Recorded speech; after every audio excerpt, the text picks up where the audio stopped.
First contact and deception.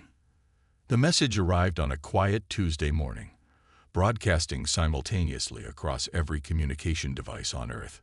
The elegant script that scrolled across screens worldwide translated itself into all human languages, its meaning crystal clear. We come in peace. Admiral Sarah Chen stood in the United Nations Emergency Council chamber, her weathered face illuminated by the holographic projection of the Nexeri vessel hovering above New York. The alien ship was beautiful, a massive crystalline structure that seemed to defy physics, refracting sunlight in prismatic patterns across the city below. "They're lying," she declared to the assembled world leaders, her voice steady despite the weight of her words.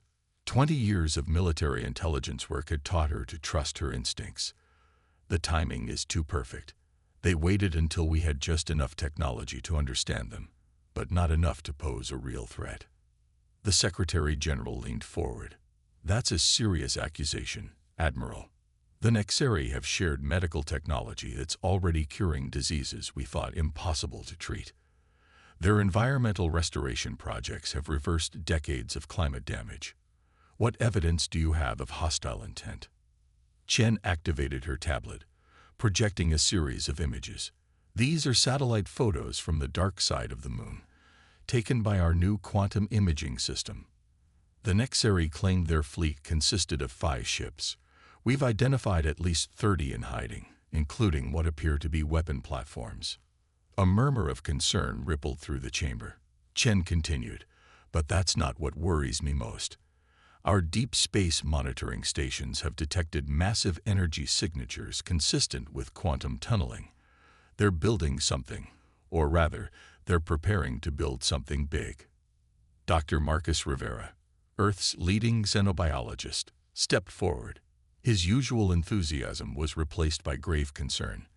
"We've analyzed the medical data they shared, the cures they've given us. They're not just treatments. They're collecting data about our biological makeup at the molecular level. Every person treated becomes part of their database." The revelation hit the chamber like a physical blow. The Nexeri weren't sharing technology. They were conducting research. Earth wasn't a diplomatic partner. It was a laboratory. But why? The Chinese premier's question hung in the air.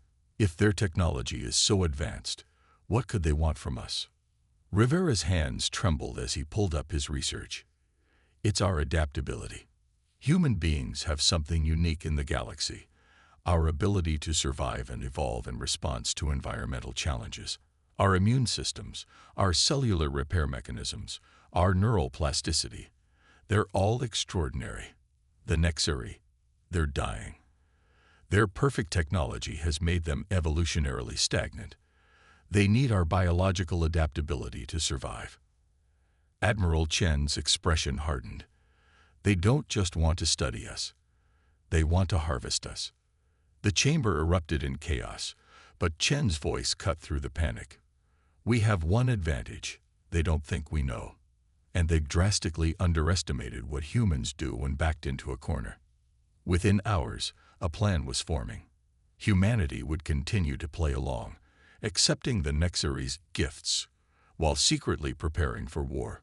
Underground facilities were activated worldwide, and a shadow network of resistance began to take shape. Scientists started analyzing every piece of Nexeri technology, looking for weaknesses. Military strategists began developing counter-strategies using Earth's seemingly primitive weapons in innovative ways. The Nexeri ambassador, a tall, ethereal being named Zinra, continued its diplomatic mission, unaware that its every word was being analyzed for intelligence.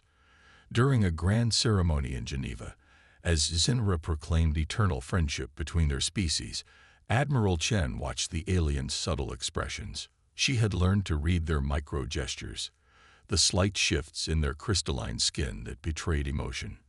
Zinra was smug, confident in the superiority of Nexeri technology and the presumed primitiveness of humanity. That night, in a bunker deep beneath the Rocky Mountains, Chen met with a select group of military and scientific leaders. "We have 3 months," she announced. "That's when their harvest ships will arrive. Until then, we play the gracious hosts. We let them think their deception is working, and we prepare to show them exactly why you should never underestimate the human race. Dr. Rivera looked up from his computer, a fierce glint in his eye. Their biological database of humanity. I've found a way to corrupt it. When they try to process human genetic material, it'll trigger a cascade failure in their systems. They thought they were studying us, but we've been studying them right back. Chen smiled grimly. Good. Humanity didn't climb to the top of Earth's food chain by being nice. We did it by being smarter, more adaptable, and more determined than anything that tried to eat us. The Nexeri are about to learn that lesson the hard way. As the meeting concluded, Chen looked at the assembled leaders, the best minds Earth had to offer, already working together across old national boundaries. The Nexeri thought they had found an easy target. Instead, they had accomplished something unprecedented. They had united humanity against a common threat. And united, humanity was more dangerous than any alien empire could imagine. The war hadn't even started yet, but Earth was already preparing to win it. The Adaptation War. 3 weeks after Earth began its secret preparations, the first Nexeri Medical Center opened in Mumbai. The crystalline tower stretched toward the sky, its surface rippling with colors that seemed designed to inspire awe and trust. Inside, thousands of humans cooed for miraculous treatments, unaware they were participating in their own species' defense. Dr. Priya Patel, head of India's Biotechnology Defense Initiative, monitored the data streams from her hidden laboratory beneath the city. Every human who entered the Nexeri facility wore seemingly primitive fitness trackers, devices that were actually collecting detailed information about Nexeri technology. They're scanning cellular structures at the quantum level, Priya reported to Admiral Chen via a secure quantum-encrypted channel. But here's the brilliant part. They're so focused on our biology, they're completely ignoring our technology. They don't even bother scanning the personal devices people bring in. Chen's holographic image nodded. How long until the virus is ready? 2 days. We've already mapped their entire command and control structure. When they try to upload their harvested data to their main fleet, Priya allowed herself a small smile. Let's just say they're about to learn why you don't network with unknown devices. Across the globe, humanity's resistance took shape in unexpected ways. In Detroit, auto workers retooled assembly lines to mass-produce components for electromagnetic pulse weapons, disguised as parts for electric vehicles. Silicon Valley programmers wrote combat algorithms that could predict and counter Nexeri battle tactics. Brazilian farmers modified their crop-dusting drones to deploy specialized countermeasures against Nexeri sensors. The Nexeri never noticed. Their arrogance had led them to a fatal mistake. They saw human technology as primitive and therefore harmless. They didn't understand that this primitive technology was evolving at an exponential rate, driven by humanity's greatest strength, its ability to adapt and innovate under pressure. In his London laboratory, Dr. James Wilson examined the latest results from his team's analysis of Nexeri biological systems. They're perfect, he muttered, and that's their weakness. The Nexeri had engineered themselves into an evolutionary dead end, optimizing their biology so completely that they'd lost the ability to adapt to new threats. The first test of humanity's preparations came sooner than expected.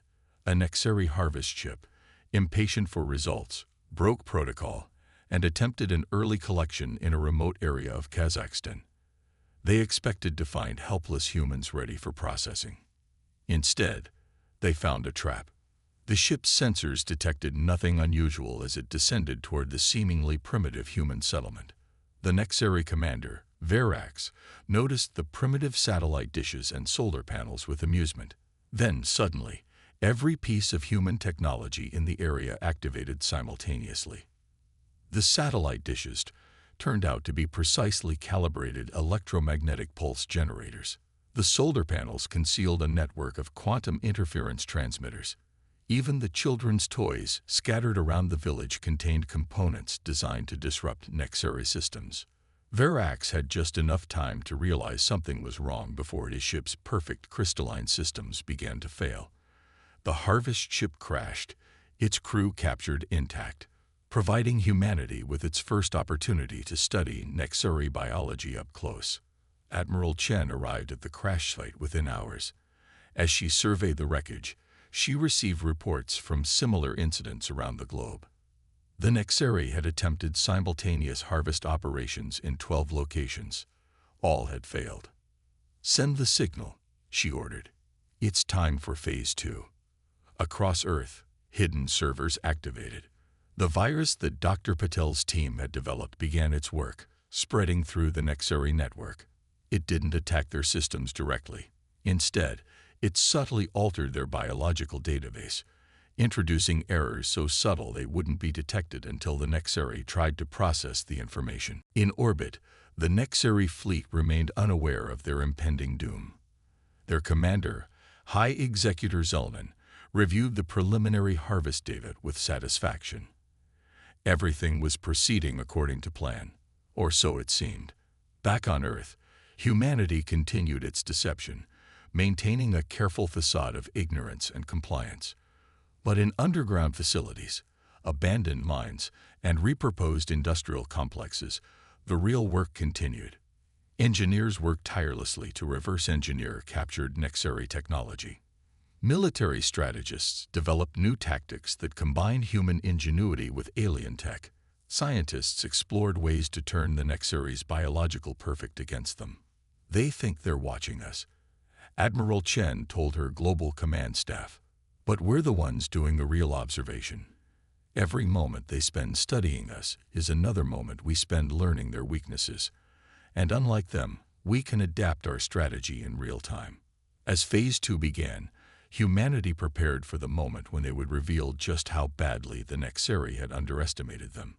The aliens had come seeking to harvest humanity's adaptive capabilities. Instead, they were about to experience those capabilities firsthand, in ways they never could have anticipated. The adaptation war was about to begin in earnest, and humanity was ready to show the galaxy why you should never underestimate a species that had survived everything Earth had thrown at it for millions of years. Underground revolution. The underground city of New Shanghai hummed with activity, its vast network of tunnels and chambers carved deep beneath the ruins of the old metropolis. What had started as a simple subway system had evolved into humanity's largest resistance hub, where the line between civilian and soldier had long since blurred. Lai Wei, once a high school physics teacher, now led a team of guerrilla engineers. Their workshop was filled with hybrid technology.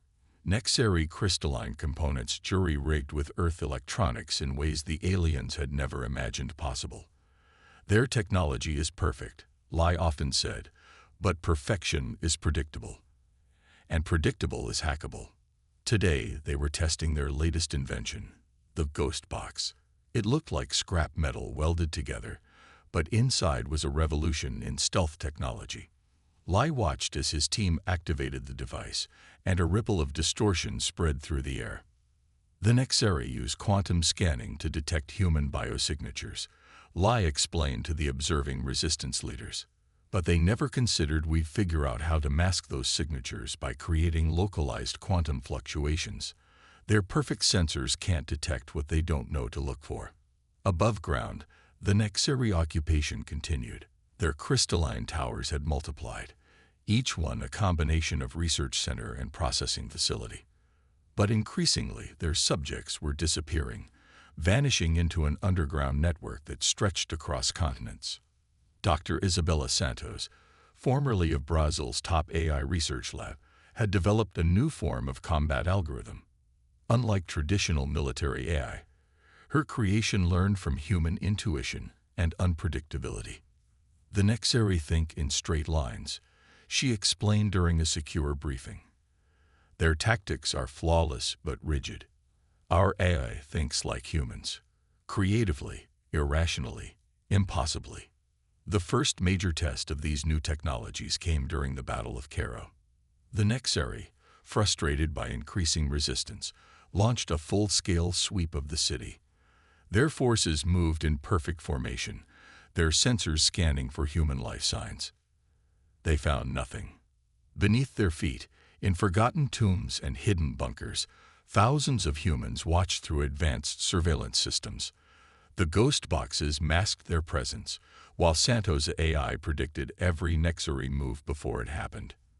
Then, at precisely the right moment, the resistance struck. EMPs disabled Nexari shields. Quantum disruptors shattered their perfect crystalline armor. Human fighters, emerging from seemingly solid walls, engaged in close combat where Nexari precision meant nothing against human adaptability and improvisation. The battle lasted less than an hour.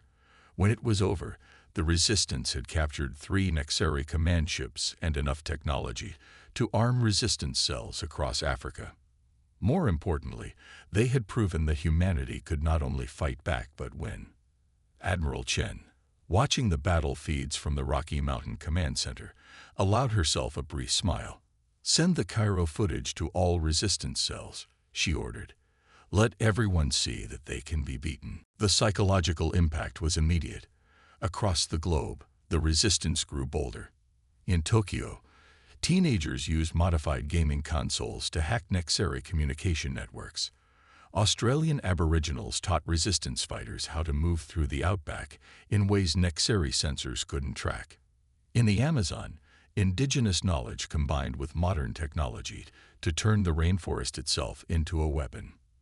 But the true power of the underground revolution wasn't in its technology or tactics. It was in the way humanity had united across all previous divisions. Former enemies worked together, sharing resources and knowledge. Scientists collaborated across borders and languages. Every human culture contributed its unique perspective to the fight. In her private moments, Admiral Chen reflected on this transformation.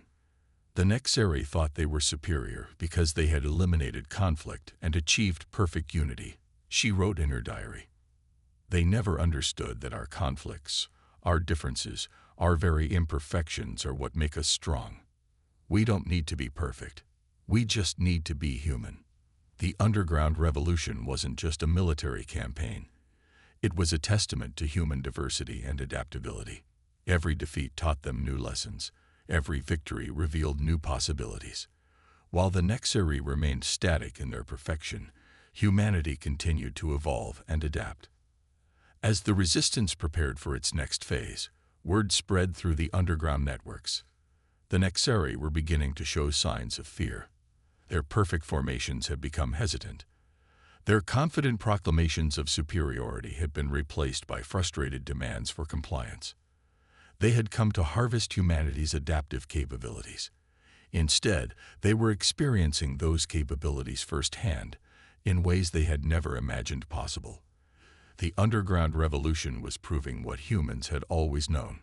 True strength lies not in perfection, but in the ability to embrace chaos, learn from failure, and keep fighting against impossible odds. The war was far from over, but the momentum had shifted. Humanity wasn't just surviving. It was evolving, adapting, and preparing to take the fight to the stars.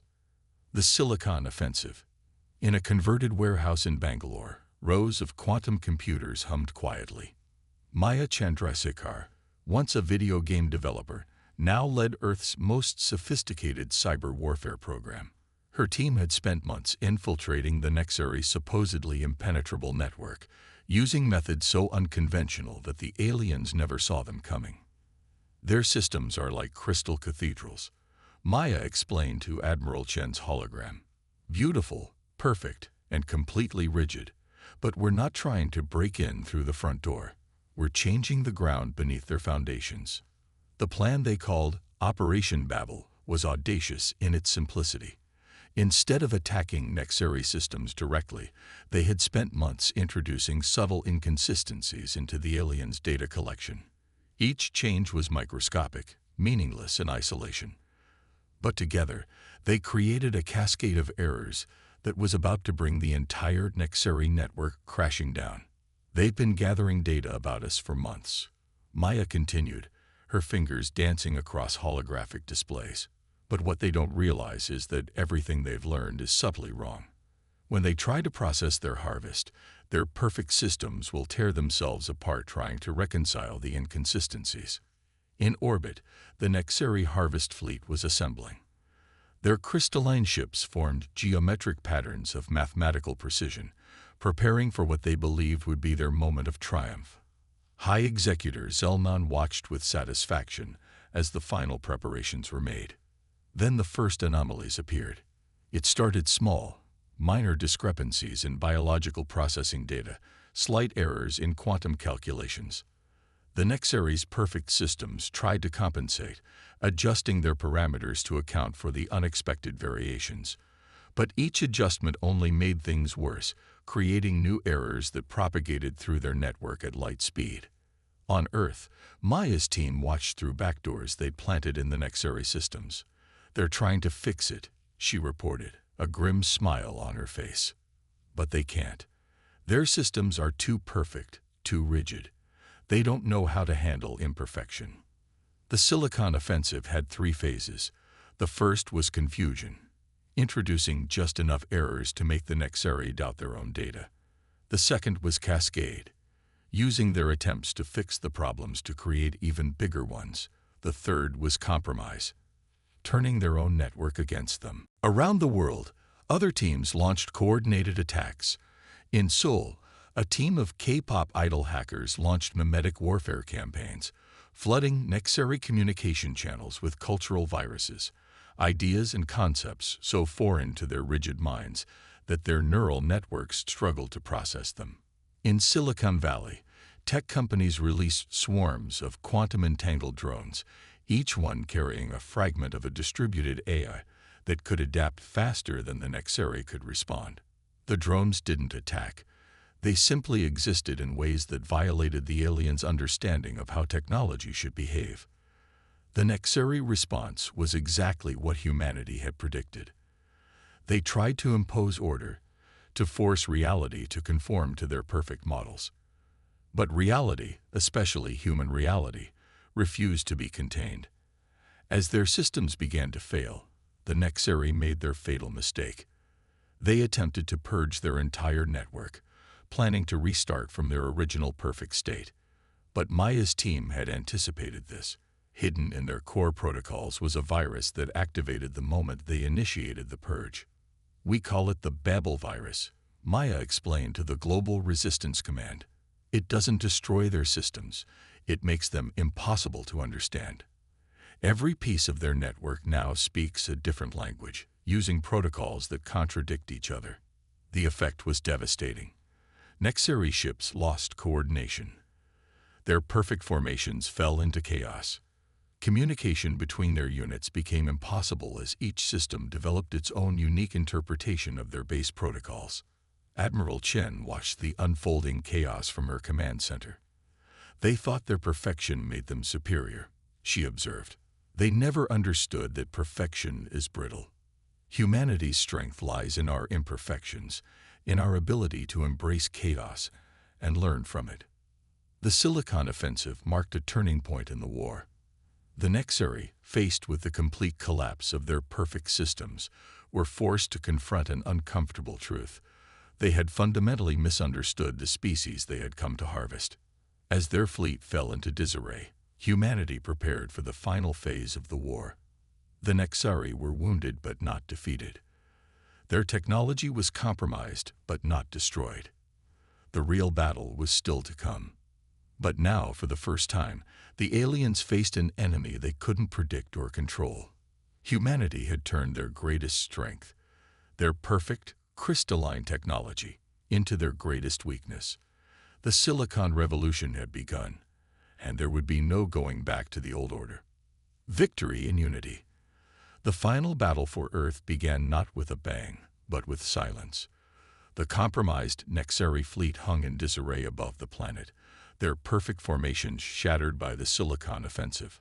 On Earth's surface, humanity prepared for what would either be their finest hour or their last stand. Admiral Chen stood in the Global Command Center, surrounded by holographic displays showing military units from every nation on Earth. Russian tanks lined up beside American carriers. Chinese fighters flew alongside European squadrons. Brazilian guerrilla units coordinated with Indian cyber teams. The old boundaries had melted away in the face of extinction. They came to harvest our adaptability. Chen addressed the unified Earth forces. Instead, they forced us to adapt faster than we ever have before. Today, we show them exactly what humanity can do when we stand together. The plan was unprecedented in human history. Every piece of technology on Earth, from smartphones to satellites, had been networked into a single system. Maya's team had created what they called the human mesh, a distributed intelligence that combined human unpredictability with machine processing power. Dr. Rivera's biological warfare team had prepared the final surprise. "We've weaponized our own adaptability," he explained. "The virus we're launching doesn't attack their systems. It makes them evolve. Their perfect biology can't handle rapid change. They'll either have to adapt or die." The attack began simultaneously across all fronts. Earth's combined fleet, built from salvaged Nexari technology and modified human craft, engaged the disorganized alien armada. But the real battle was happening at the quantum level. The human mesh activated, turning every network device on Earth into part of humanity's defense. Cellular networks became warfare platforms. Traffic systems turned into tactical computers. Even children's toys became part of the greatest unified computing system ever created. In orbit, the Nexari fought desperately to restore their perfect systems, but it was already too late. The biological virus spread through their ranks, forcing their perfectly engineered bodies to confront something they had engineered out of themselves generations ago: change. High Executor Zelnon watched in horror as his fleet began to transform. Some ships merged together, forming new configurations that defied Nexari mathematics. Others developed organic components that pulsed with unpredictable energy. The perfect crystalline empire was becoming something new, something chaotic, something human. On Earth, the resistance emerged from underground. Ghost box generators protected entire cities as humans reclaimed their surface world. The Nexari's remaining ground forces found themselves fighting an enemy that seemed to be everywhere and nowhere, using tactics that changed faster than they could analyze them. But the true victory came not from the battles won, but from what humanity had become. In joining together to fight extinction, they had created something unprecedented: a global civilization that celebrated diversity while maintaining unity, that embraced chaos while creating order. Admiral Chen watched as the last Nexari command ships retreated from Earth's orbit. The remaining vessels were barely recognizable as Nexari technology, their perfect crystalline forms now organic and evolving. Some had already begun requesting asylum, their crews transformed by the virus into something new. Neither human nor Nexari, but a bridge between the two species. "They came to harvest our adaptability," Chen remarked to her staff. "In the end, we gave it to them freely. And in doing so, we saved both our species." The war's aftermath brought changes nobody had predicted. The human mesh evolved into a new form of global governance, preserving national identities while facilitating unprecedented cooperation. The transformed Nexari who stayed became teachers and students, helping humanity reach for the stars while learning how to embrace imperfection.